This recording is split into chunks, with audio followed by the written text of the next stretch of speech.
Buenas tardes, amados hermanos. Vamos, ahí en sus lugares vamos a orar. Amante Padre Celestial, te damos gracias porque nos permites estar delante de tu bendita presencia. Nos ponemos en tus manos para que por medio de una servidora tú hables a tu pueblo y que tu pueblo, Señor, sea como tierra fértil, que reciba esta palabra que viene de ti y que salgamos edificados en este día por medio de tu Espíritu Santo. Por Cristo el Señor te lo pedimos. Amén.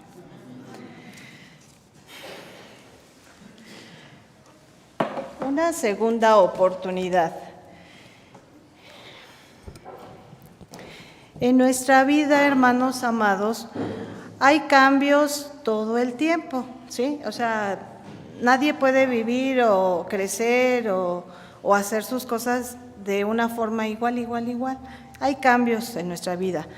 En innumerables ocasiones nos encontramos en un punto desde donde tenemos que reiniciar o rebobinar, no sé cómo cada quien, ¿verdad? Entonces, hermanos, puede ser algún proyecto. A veces dejamos proyectos, sobre todo los hombres, ¿no? Tienden voy a hacer una mesa, y cortan, y ahí se queda, ¿no? Y ya un día, cuando ven que la esposa lo saca a la basura, no, esa era mi mesa, y lo reinician, ¿verdad? Bueno, un matrimonio. Lamentablemente a veces también los matrimonios tienden a fracasar, ¿no? Pero de repente se dan un tiempo y de repente el Señor habla a los corazones, mueve las mentes, los sentimientos y se da otra segunda oportunidad. O una carrera. Hay gente, a mí me da mucho gusto cuando pasan en la tele, persona de tal edad terminó la carrera, ¿no? Era algo que dejó por muchas situaciones y la reinicia, etcétera, y termina. O también partir de un momento o circunstancia, como irse a vivir a otro lugar, ¿no? A veces, por ejemplo, conocimos a unos hermanos que eran de Chiapas y vivían en Tehuacán, y su anhelo, su corazón, hermanos, era irse a vivir a Chiapas. Y Dios, en su misericordia lo permitió en algún momento, hace años. Ya están en la presencia del Señor, pero Dios les permitió, ¿sí? O retomar, deseamos una relación de trabajo, por ejemplo, también, ¿no? A veces, nuestras relaciones de trabajo no son equitativas y decidimos irnos, ¿no? Y entonces el patrón a lo mejor lo piensa mejor, nos ofrece un mejor sueldo o un mejor puesto y reiniciamos nuestra relación de trabajo. Un modo de vida, estaba yo pensando, ¿no? Hay gente que es muy fit, ¿no? Y entonces, yo como el desayuno, claras de huevo con nopales, ¿no? Como un pollito asado sin grasa, ¿no? Y de repente un día cuando se da cuenta está desayunando chocorroles, ¿no? Y mole. Entonces dice, yo voy a regresar a mi mundo fit. Bueno, hermanos, esos son algunos ejemplos, ¿sí? Pero como ya decíamos, nos topamos con esos momentos que no podemos evitar, y es entonces que nos vemos en la urgente necesidad de tomar decisiones. Y solo hay de dos, hermanos, ¿sí? Uno, las que tomamos confiando en nuestro instinto, o sea que de repente viene la situación y reaccionamos, ¿sí? Tomamos también esas decisiones basándonos en nuestro criterio propio. Yo soy tan inteligente que creo que puedo con 2 carreras al mismo tiempo, ¿no? Yo soy tan bueno que otros dicen, yo soy tan buen hombre que hasta 2 mujeres puedo tener, ¿no? No, o sea, se basa en su criterio propio. Dice, e inclusive en nuestros anhelos, ¿no? Y estaba yo pensando cómo muchas veces nosotros deseamos tanto algo que cuando está a nuestro alcance, aunque no sea lo mejor para nosotros o nuestra familia, lo tomamos. ¿Sí o no? Nos ha pasado. Y la segunda es cuando ponemos en las manos de nuestro Dios las decisiones que tengamos que tomar. Y van a decir, ay, qué exagerada, ¿a poco le voy a preguntar al Señor si meto a mi hija en la escuela primaria que está aquí enfrente o la mando a Tlalpan? Sí, hermano, sí, hermana. Él sabe lo que es mejor para nuestros hijos. Bueno, vamos a comenzar. Como voy largo, ya saben que yo no me mido en el tiempo. El que se va a dormir, ya acomódese, hermano, de una vez, ¿sí? Veamos esta historia bíblica, que comienza en la época del Éxodo. Se había dado hace muchos años la salida del pueblo de Dios de Egipto en el año 1270, pero las pruebas arqueológicas lo datan alrededor del 1475 al 1500, ¿sí? Ya es algo más real, porque hay vestigios que demuestran que en esas fechas salió Israel de Egipto. Ya salió el pueblo de Dios de Egipto, ya pasaron el Mar Rojo y, hermanos, comienzan a caminar por el desierto. Comienzan a caminar y dice, también Jehová Dios hace muchos milagros y manifestaciones delante de su pueblo, cosas que nadie había visto antes, cosas que solo ellos vieron y cosas que no se volvieron a ver nunca más, ¿sí? Manifestaciones porque el Señor les dijo, para que no digas que con tu mano, que con tu poder, que con tu inteligencia, sino con la mano de Jehová salisteis de Egipto, ¿sí, hermanos? Entonces pasan muchas cosas de las que no hablaremos por causa del tiempo, aunque a mí me gusta tomarme mi tiempo, no les voy a tomar más tiempo. Y así va pasando el tiempo, un poco más de 2 años aproximadamente de que habían salido de Egipto, llegan cerca de Canaán, a un lugar llamado Cades. Y entonces el líder del pueblo de Israel, llamado Moisés, manda 12 espías, hermanos. 12 espías para inspeccionar la tierra prometida. Entonces, estos espías se infiltran en toda la tierra, la miran, preguntan, pues sopesan las situaciones, y 40 días dura su inspección.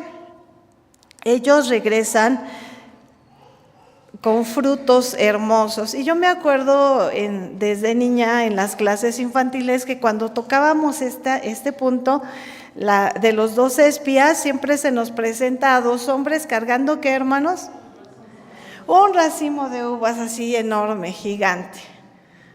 No es irreal. Estaba leyendo en la semana que hay en esa región que es muy fértil, hay unos viñedos donde hay racimos que llegan a pesar entre 5 y 9 kilos. Un solo racimo, hermanos, ¿sí? Entonces no es irreal. Y yo decía, ay, yo quisiera un racimo así de grandote, ¿no? Cuando los que crecimos en la iglesia y que nos daban y pintábamos las uvas, ay, cuántas uvas, decíamos. Bueno, entonces regresan con frutos, porque trajeron no solo uvas, trajeron higos, trajeron muchas cosas que encontraron en Canaán. Y dice la escritura que llegaron con 2 noticias, unas noticias muy buenas y otras muy malas. Y les preguntaría cuál quieren primero, pero yo ya tengo mi tema, entonces no les voy a preguntar. Las muy buenas eran que la tierra era muy fértil, era buena en gran manera. Y da una frase que a mí cuando era niña yo decía, yo quisiera vivir en esa tierra, porque dice que era tierra que fluía leche y miel, ¿sí? Entonces, pues eran muy buenas noticias para un pueblo nómada, para ex esclavos, porque ahí todavía iban todo el pueblo que salió de Egipto, ¿sí? Y entonces, pero decimos que también había noticias muy malas, hermanos, y las noticias muy malas era que estaba llena de gente poderosa, gente armada, ciudades ya establecidas, y además que había en esa tierra, ¿qué más, hermanos? Gigantes. ¿Los hijos de quién? De Anac, ¿sí? Los anacenos se llaman, eran gigantes. Y entonces, pues, esto empieza a crear conflicto incluso entre los espías. Entre ellos iban quienes, Josué y Caleb, ¿sí?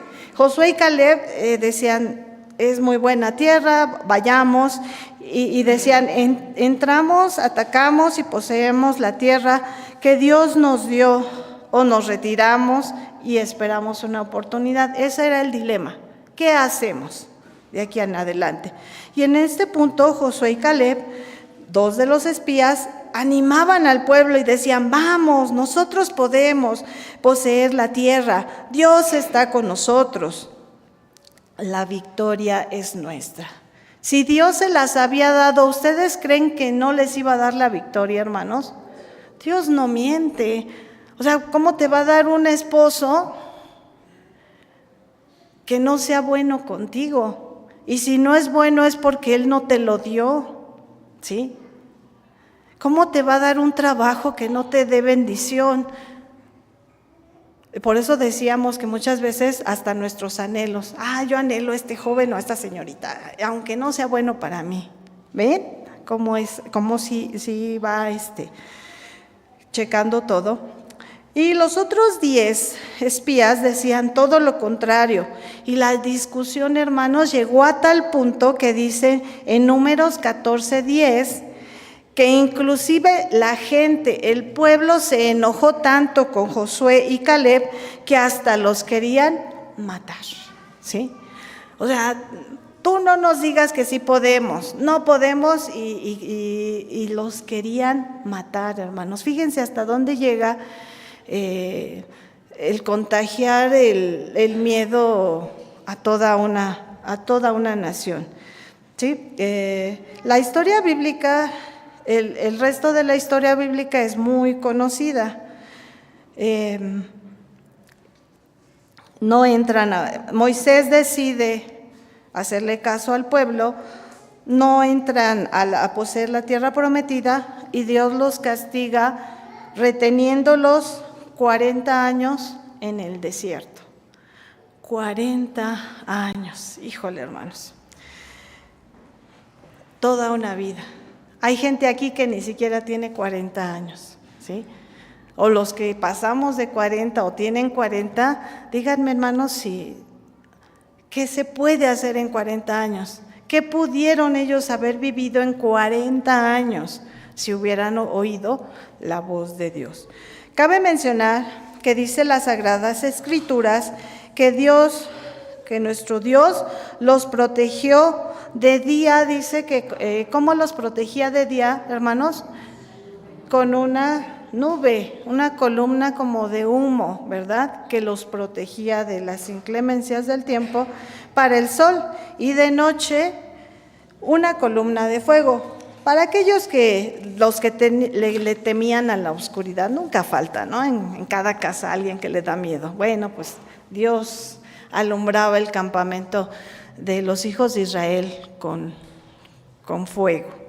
Y no solo eso, sino también les dio de comer algo muy, muy singular. ¿Cómo se llamaba, hermanos? Maná para todos. Estábamos discutiendo todavía hoy en la mañana sobre cuántas personas. 650,000 personas salieron de Egipto.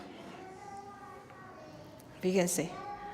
¿Ustedes creen que Moisés tenía graneros suficientes para alimentar 650,000 personas? Pero aparte, déjenme decirles que solamente se contaba a los hombres, No se contaba ni a las mujeres ni a los niños. O sea que esa cifra se multiplicaba muchísimo más. ¿Qué granero, qué gobierno tendría lo suficiente para alimentar a un pueblo tan gigantesco? Solo el de Dios. Y Dios les envió codornices, y Dios les dio agua, y Dios les dio maná. Nadie pasó hambre en esos 40 años. Y no contento con eso, también dice la Biblia que su vestido no se envejeció, ni su calzado se gastó. Así que en esos 40 años se acabaron 2 oficios muy, muy importantes. ¿Cuáles serían, hermanos? Las modistas y los ¿qué? Y los zapateros. No hubo necesidad de modistas o modistas ni zapateros. Así que una persona como nuestra hermana Katy, que cose y cose, pues su trabajo hubiera sido infructuoso porque no había necesidad de que le hiciera 20 suéteres a Katia o al hermano Rogelio que le hiciera 2, 3 camisas. No, la verdad no. Entonces, hermanos, esa fue el poder de Dios. Aunque los castigó, siempre estuvo protegiéndolos, ¿sí? No hubo una situación como a veces nosotros castigamos a nuestros hijos y los dejamos a la buena de Dios. No, Él siempre los protegió. Acabamos de pasar una pandemia, hermanos, y pensaba con mis hijas hace algunos días, hace algunas semanas más bien. Les decía, por más que quiero, no recuerdo, trato y no puedo. ¿Qué les daba de comer yo en la pandemia? No lo recuerdo, hermanos. Hay cosas vagas, pero déjenme decirles que nunca, no hubo un solo día que no hubiera comida en mi mesa. ¿Cuántos de ustedes se sienten identificados? No había trabajo, hermanos. En la calle, aunque saliéramos a buscar, no había. Hubo enfermedad, algunos pasaron por la enfermedad, otros, gracias a Dios, en esos tiempos de tanta incertidumbre, Dios tuvo misericordia y no la pasamos, pero Dios estuvo fiel, fue fiel con su pueblo. Y ahora, hermanos, otra cosa importante, quizá lo más importante. ¿Qué hizo el gobierno? ¿Qué orden dio principalmente? Cerrar eventos públicos, y un culto es un evento público. Y nos tuvimos que refugiar en nuestras casas. Gracias a Dios aquí se empezó a transmitir casi de inmediato, no sé si de inmediato, pero hubo iglesias que tardaron semanas o meses. Hubo iglesias que ni siquiera transmitieron en toda la pandemia. ¿Y qué fue de esas familias que se congregaban? Muchos tuvimos alimento. Pues yo no tengo problema porque ahí tengo un pastor en la casa y pues ahí teníamos nuestro culto. Y cuando él no estaba, porque también luego iba a otros lugares, lo invitaban a dar algún tema o algo así, o alguna casa, nos conectábamos. Qué triste, ¿verdad? Y yo pensé, ¿cuánto tiempo fuimos como ese pueblo, lejos del lugar que nos correspondía? 3 años, hermanos, 3 años. Otros todavía llevan como 4, ¿verdad? Todavía llevan ahí como 4, pero bueno, continuamos. Pasados los 40 años y cuando esa generación se acabó, porque Dios les dijo, bueno, no confían en mí, pues no van a entrar a la tierra prometida. Dios le dice a Moisés que ahora van a entrar, pero no con él como líder, sino con Josué, ¿sí?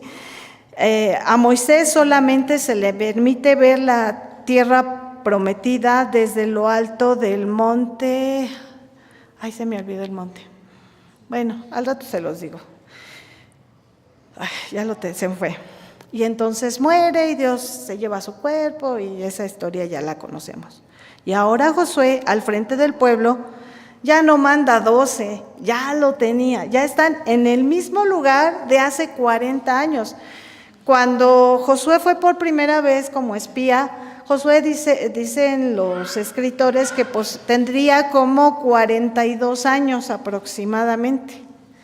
Para esta fecha también dicen que ahora tenía entre 82 a 85 años, ¿sí? Ya era un hombre hecho.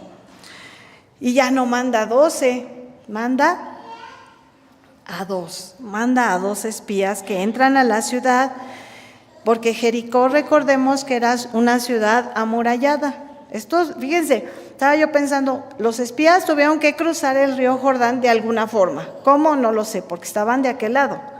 El campamento hebreo estaba de aquel lado. Cruzaron, se mezclaron entre la gente y entraron a la ciudad. Era fácil ubicarlos, ¿sí? ¿Por qué? Por sus ropas, por su forma de conducirse y por su habla, ¿sí? Podría ser su lengua o podría ser, a lo mejor ellos ya conocían la lengua, porque si no, ¿cómo iban a espiar si no sabían hablar la lengua de los de Jericó? Pero la forma de hablar, hermanos, ¿sí? La forma de hablar de un cristiano no es la misma forma de hablar de una gente que no conoce a Dios, que no tiene temor de Dios. Y si así es su forma de hablar, pues cuidado, hermano. Entonces, hace unos días escuchaba a alguien que decía, ¿dónde se podrían infiltrar los espías sin que fuesen así ubicados inmediatamente? Pues en el lugar menos esperado, en el lugar menos santo, por así decirlo. ¿Y a dónde fueron a dar, hermanos? A la casa de una prostituta.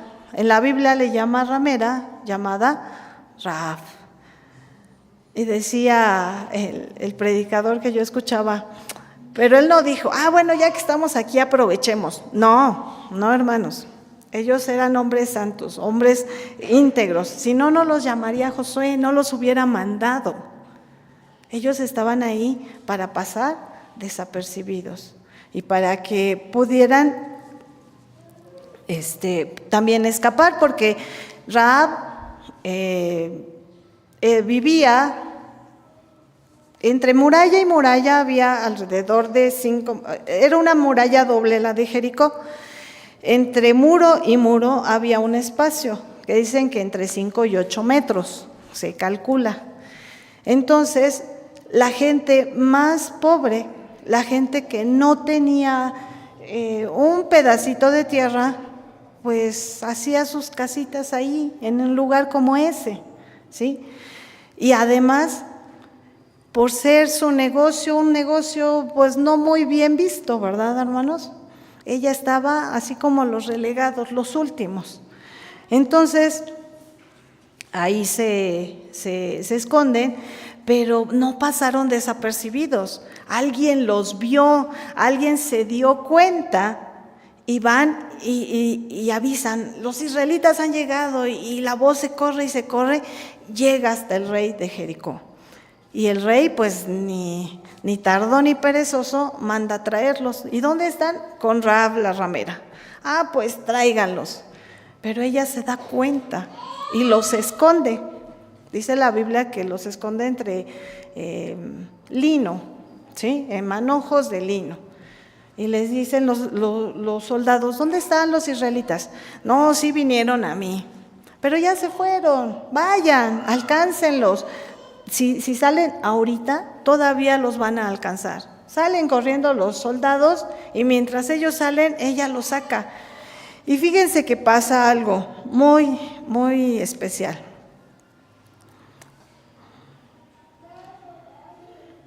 Les dice que les cuenta a los espías cómo toda la ciudad de Jericó estaba espantada por el pueblo de Israel.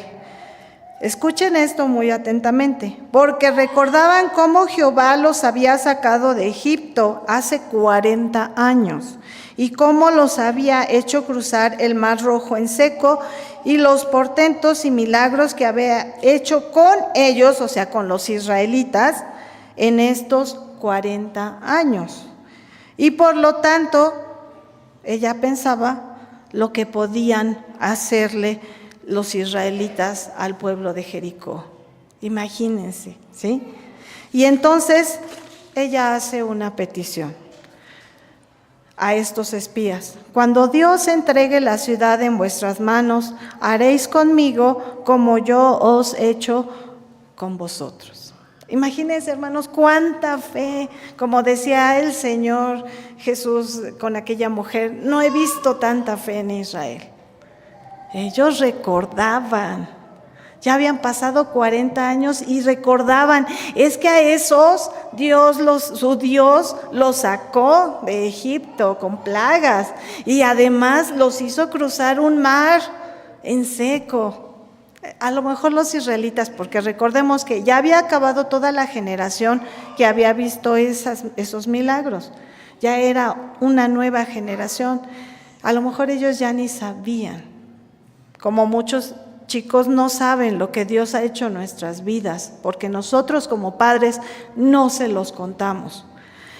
Y entonces, hermanos, cuánta fe en una mujer del más bajo estatus social. Y decía un predicador hace unos días, hasta en la actualidad, alguien que se dedica a la prostitución es del más bajo estatus social, ¿sí? No ha cambiado la situación. Y ella le dice: por favor, yo les he salvado la vida. Cuando Dios entregue, les está confirmando, cuando Jehová su Dios les entregue la ciudad, hagan lo mismo por mí y por los míos. Ella les recuerda lo que Dios había prometido a su pueblo Israel y les da la certeza de que cada una de esas promesas dichas por Dios se cumplirían. Algo que les faltó a los 10 espías hace 40 años, que acompañaron a Josué y a Caleb en aquella introspección que habían hecho. Le prometen los 2 espías en nombre de Jehová que así lo harán, pero le dicen que amarre, ¿qué?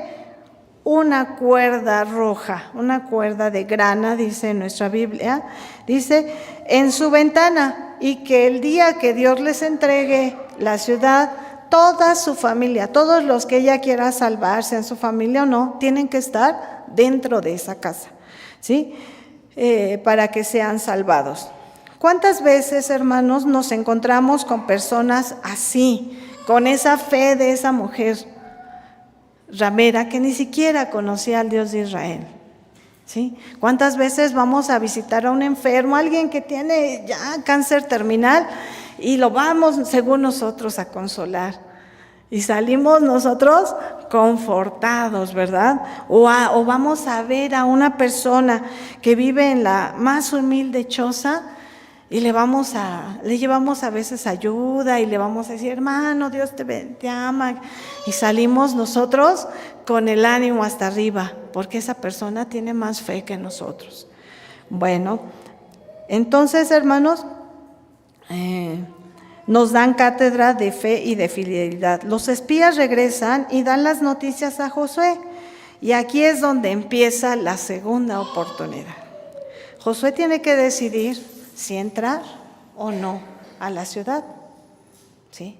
Si tomar la tierra que Dios les había prometido o esperar otra vez una oportunidad. Entonces, hermanos, número 1, aquí está una prueba de que Dios, la primera prueba de que Dios les estaba dando una segunda oportunidad. Creerle a una mujer ramera, creer en las palabras de una mujer. ¿Ustedes creerían a las palabras de una mujer de esta calidad? Era algo difícil, por no decir impensable. Josué se pone en comunión con el Señor y Él le dice lo que tienen que hacer. El pueblo tiene que santificarse. Lo primero que le dice al Señor, que se santifiquen, porque yo les voy a dar la tierra. Limpiarse, orar, ayunar, ponerse en comunión con Dios, eso es santificarse, hermanos, ¿sí? No es nada más a lo mejor quitar los alimentos, no, es un todo. Porque en 3 días, dice, Dios hará maravillas, y así lo hizo. Manda el Señor, el mero día, ya pasaron 3, no les voy a contar los 3, ya pasaron 3. Y ese día manda el Señor que los sacerdotes vayan al frente del pueblo con el arca. Dice que son más o menos alrededor de 1 kilómetro adelante iban ellos. Van con el arca. Y que marchen, y que vayan. Al tocar los pies los sacerdotes, de los sacerdotes el agua, éstas se detendrían. Recordemos, hermanos, que esa generación no había visto semejante milagro, porque los que lo habían visto abrirse el mar rojo, ya habían muerto. Entonces tenían que confiar los que estaban ahí, los nuevos sacerdotes. Y creyeron, y así fue. Las aguas, al tocar los pies de los sacerdotes, sus bordes, se detuvieron en un montón. Pero aquí viene otro milagro y otra prueba para los sacerdotes. Dice que la Biblia que en la ciudad de Adán se detuvieron las aguas. La ciudad de Adán está 25 kilómetros al norte del punto donde ellos estaban, hermanos. ¿Sí? Allá se detuvieron en un montón. Y los sacerdotes, cargando el arca, avanzaron sin detenerse hasta llegar en medio del río Jordán, que en esa zona tiene una altura aproximada de entre 5 a 7 metros de profundidad. Fíjense. Y además era época de inundaciones. Entonces, pues vamos a tomar la cifra alta, ¿no? 7 metros de profundidad, porque si Dios detiene las aguas a 25 kilómetros arriba, las que ya pasaron siguen corriendo. Y entonces los sacerdotes siguen caminando, cargando el arca, y les llega el agua a los tobillos, y les llega el agua a las rodillas, y les llega el agua a la cintura, y quizá, yo no lo sé, porque la Biblia no se detiene en esas cosas, quizá les llegó al cuello. Porque vienen todavía las aguas que terminaron de pasar, vienen con su mismo ímpetu y fuerza. ¿Y qué hacer, hermanos? ¿Detenernos? No, Josué les dijo, se detienen en medio del río, a la mitad del río, en la parte más profunda del río. Si estamos hablando que las aguas, eso ya, no se detuvieron inmediatamente, sino que disminuyeron poco a poco. ¿Qué haría usted? ¿Se detendría, hermanos? Y diría, bueno, ahorita que bajen. Dijo Josué que van a bajar, pues nos esperamos. No.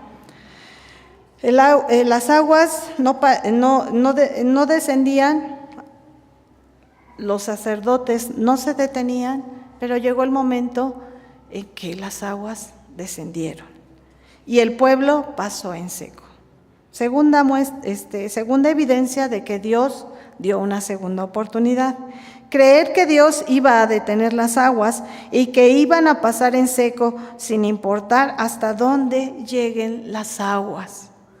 No importa hasta dónde lleguen las aguas que nos están inundando, Dios las va a detener.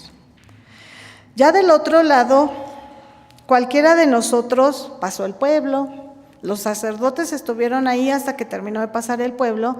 Cuando salen los sacerdotes, las aguas vuelven a correr. Pasa el pueblo y dirían, no, pues ahora sí, con todo, vamos a tomar Jericó. Pero recordemos que Jericó era una ciudad amurallada y que ellos eran un pueblo numeroso, pero nómada, hermanos. Y no tenían armas ni implementos de guerra, ni estaban adiestrados para la guerra. Y surge la pregunta, ¿cómo la van a tomar? No tenemos escaleras de esas que vemos en las películas que las avientan, o arietes. Quién sabe si ya en ese tiempo había arietes, creo que no. ¿Cómo vamos a tomarla? Entonces, hermanos, Dios por medio de Josué da una orden muy extraña, que los hombres de guerra irían al frente. Luego, 7 sacerdotes con cuernos de carnero, los famosos jofar o yofar, no sé, les dicen, ¿verdad? Que son largos y iban tocando los cuernos de carnero. Detrás de ellos, los sacerdotes tomarían el arca e irían frente del pueblo. Y les dijo Dios, van a rodear Jericó. Y cuando terminen, tocan y se van al campamento. Yo diría, híjole, le está fallando a Josué, ¿cómo? ¿Eso qué nos va a hacer? O sea, ¿los vamos a matar de miedo o de risa o qué? 6 días vamos a hacer esto. Lo hacen. Al 7º le dicen, prepárense porque hoy Dios hará milagro. Hoy vamos a darle 7 vueltas. Cuando terminemos la 7ª, se van a tocar los cuernos y todos van a gritar y las murallas van a caer. Yo sí soy muy incrédula, pero esto sobrepasa. Si las murallas sostenían casas, hermanos, ¿cómo iban a caer? Pues así. Al 7º lo hicieron y cayeron los muros de Jericó. Tercera evidencia de que Dios daba otra oportunidad. Creer que con vueltas del pueblo, sonido de trompetas y gritos caerían las murallas. Y así fue. Cabe mencionar que Dios les había ordenado algo específico, que cuando entraran a Jericó destruyeran todo, solamente recuperaran el oro y la plata, y eso iba a ir a los tesoros del templo. Y todo lo demás se iba a destruir y quemar. Y así lo hicieron, o así lo creían que se hizo, ¿sí? Y hace poco escuché a alguien, ¿por qué Dios dio esa orden de que no podían tomar nada? Porque Jericó era su primicia. ¿Y las primicias son de quién? De Dios. Y los diezmos también, hermanos, recuérdenlo.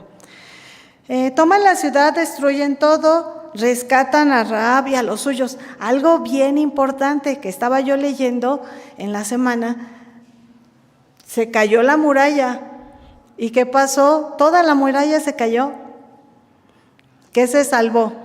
Ese cachito donde vivía una mujer de muy mala reputación, pero de un gran corazón. No se cayó la casa de Rahab, hermanos, fíjense. Y rescatan a Rahab, a los suyos, regresan al campamento con felicidad. Número 4, evidencia 4, obediencia total a Dios.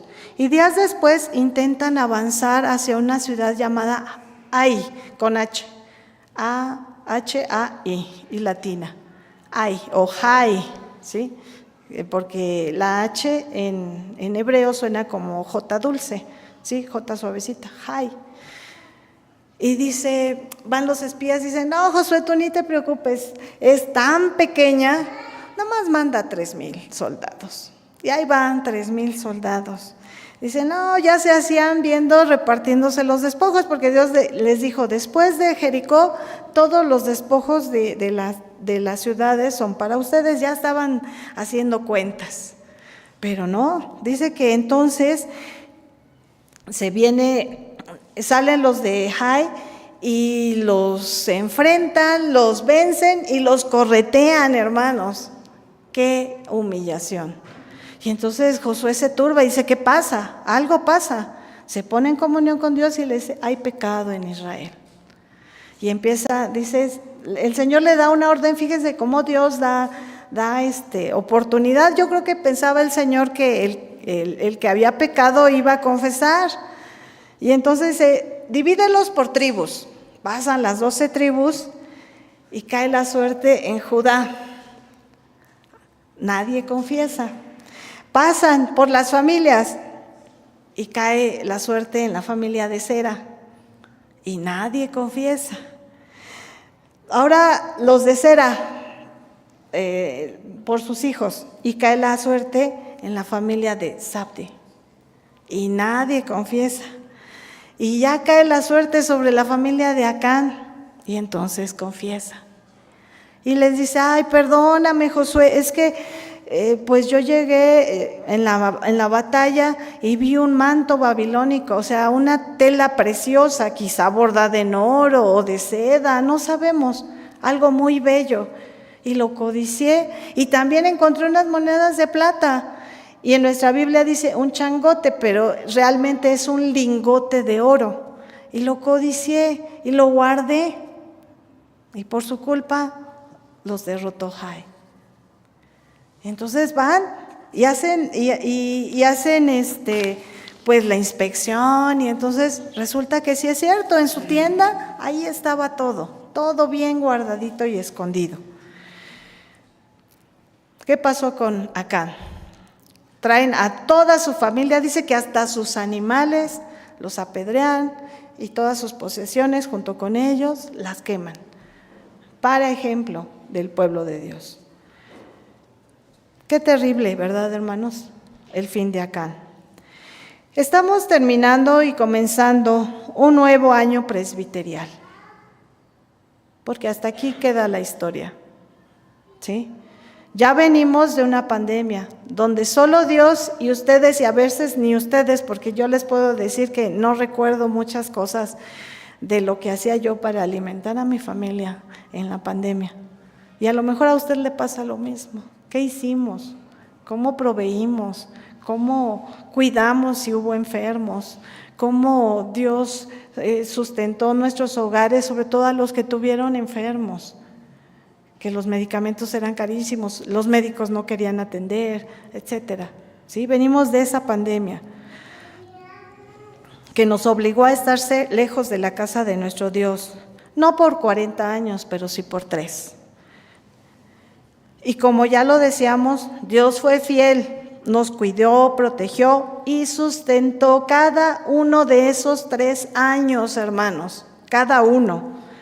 Muchos no regresaron a esta casa de oración, porque muchos se les acabó la fe, seamos sinceros, se les acabó la fe, hasta ahí llegó.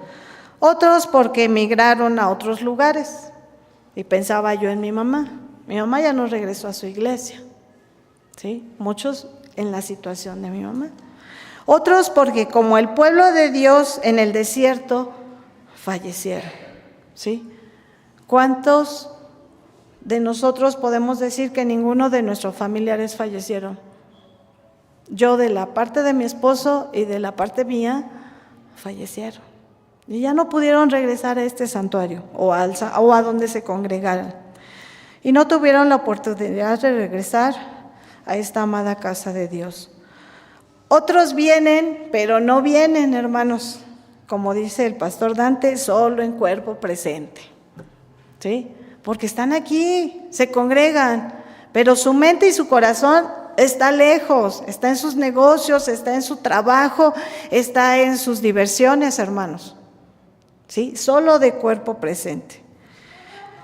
No le están creyendo a Dios cuando nos dice que nos está dando una segunda oportunidad de retomar nuestra vida espiritual. No le creemos cuando nos dice que en medio de las aguas turbulentas, llámense problemas, angustias, necesidades, enfermedades, etcétera, Él pararía las aguas, como lo hizo con los sacerdotes. Él iba a descender, porque no vamos solos, hermanos, en esta vida. Él va con nosotros. Ni siquiera creemos que debemos retomar nuestra vida espiritual cuando los incrédulos se dan cuenta, como Rahab, y hasta nos lo comentan, las maravillas y milagros que Dios hace en nuestras vidas. ¿Qué dijo Rahab? Es que el pueblo sabe lo que su Dios hizo con ustedes, cómo los sacó de Egipto, cómo los hizo cruzar. A nosotros no les ha pasado, hermanos, que nos dicen, oye, ¿tú por qué eres bien bendecido? Todo lo que haces te sale bien. Otros nos dicen, oye, gracias porque oraste por mí y se resolvió mi problema. O nos dicen, oraste por mí y ya tengo salud. Mi enfermedad o mi necesidad se fueron. Y en esta segunda oportunidad, estamos obedeciendo a Dios cuando nos prohíbe algo, hermanos. Cuando dice, no vayas por ese camino, no hagas esto, no mires a esa mujer o a ese hombre, no tomes esta decisión. ¿Estamos obedeciéndolo? O cuando nos pide santidad. Sin santidad, ¿qué dice el pasaje? Nadie verá al Señor. Cuando nos pide fidelidad, sé fiel hasta la muerte. Bueno, para los que no escucharon, y yo te daré la corona de la vida. Cuando nos insiste a que tengamos amor por su obra. Estamos comenzando este nuevo año presbiterial. Podemos empezarlo con desobediencia. Usted puede hacer lo que quiera. Avaricia, falta de fe y falta de confianza en Dios, como lo tuvo Acán. ¿Sí? 3 personajes vimos. Pero entonces, como en esa ocasión, los suyos sufrirán, ¿sí? Sus malas decisiones. Pero no solo los suyos, no solo usted, su familia, también la iglesia sufrirá derrota tras derrota espiritual. Y no habrá plena comunión con Dios. O comenzaremos con la confianza y valor de Josué y la certeza de fe plena de Rahab. ¿Cómo quiere empezar? Rahab tomó su segunda oportunidad y dice que ya la integraron al pueblo. Déjenme platicarles esta parte. La reintegraron al pueblo de Israel y se casó con un hombre llamado Salmón. Después de ahí tuvo a Boz y después a Obed, y hay una genealogía santa. ¿Hasta dónde llegó esa genealogía, hermanos? Hasta Jesucristo, nuestro Salvador. Fíjense, hermanos, una fe plena y una certeza en Dios. Lo que decimos no nos afectará solo a nosotros o lo que hacemos, sino también a los que nos rodean, incluidos nuestros familiares y la iglesia. Que Dios nos ayude a tomar esta nueva oportunidad con decisiones sabias, que edifiquen nuestra vida y nuestra amada iglesia, junto con el siervo de Dios que esté al frente de la misma. ¿Quién vendrá? No lo sabemos, y aunque sepamos, no les voy a decir quién venga. Disminuyeron, aquí en este punto, disminuyeron los prodigios y milagros en mano de Josué. ¿Fueron menos que en la mano de Moisés? No, hermanos, porque no era Moisés ni era Josué, era Dios. Pero lo que decidamos, estemos seguros que sea en conformidad con la voluntad de nuestro Dios, porque recordemos que no estamos solos, Dios va con nosotros. ¿Sí? Que Dios les bendiga.